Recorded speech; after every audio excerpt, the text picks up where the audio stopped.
Talak lisan dan emosi sah menurut syariat, diakui atau tidak oleh negara. Nah, pernah dengar kalimat seperti ini? Pak Ustadz, saya hilaf. Waktu itu emosi, saya ucapkan talak ke istri. Udah terlanjur lagi. Tapi kan cuma lisan, gak di pengadilan. Itu jatuh talak gak sih? Nah, inilah masalah yang sering sekali terjadi di tengah masyarakat kita, teman-teman.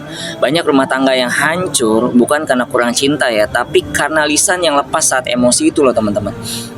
Nah, teman-teman yang dirahmati oleh Allah, dalam syariat Islam, talak berlaku ketika diucapkan oleh suami yang sadar, walaupun diucapkan secara lisan, tidak di depan saksi, tidak di pengadilan.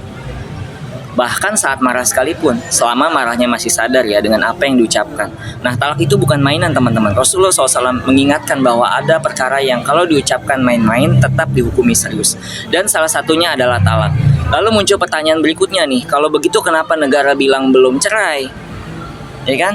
Nah, di sini kita perlu luruskan bersama ya. Menurut hukum negara pasal 39 Undang-Undang Nomor 1 Tahun 1974, perceraian baru diakui setelah diputuskan oleh pengadilan agama tanpa putusan pengadilan. Secara administrasi mereka masih tercatat sebagai suami istri. Nah, disinilah maka terjadi kondisi yang sering bingung di tengah masyarakat. Menurut syariat sudah jatuh talak, menurut negara belum dianggap cerai. Ini berbahaya, teman-teman, kalau tidak dipahami.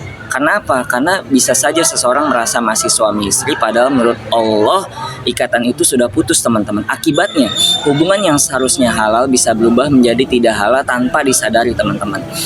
Nah, teman-teman semua, maka sikap yang benar itu gimana nih? Ya, pertama, jangan meremehkan ucapan talak. Yang kedua, jangan menjadikan emosi sebagai alasan pembenaran. Jika talak sudah terucap, maka segera konsultasikan secara syariat dan hukum, dan tempuh jalur pengadilan agar jelas secara agama dan negara. Nah, ingat teman-teman, rumah tangga itu dibangun dengan akad yang agung loh, teman-teman. Maka merobohkannya pun tidak boleh dengan emosi yang sesaat. Nah, sekarang saya pribadi ingin dengar dari teman-teman semua, pernahkah teman-teman atau orang-orang di sekitar teman-teman mengalami kebingungan seperti ini soal talak lisan dan pengadilan seperti ini? Nah, silakan tulis pendapat teman-teman atau pengalaman teman-teman di kolom komentar ya. Kita diskusi dengan adab agar jadi ilmu dan pelajaran bersama. Terima kasih.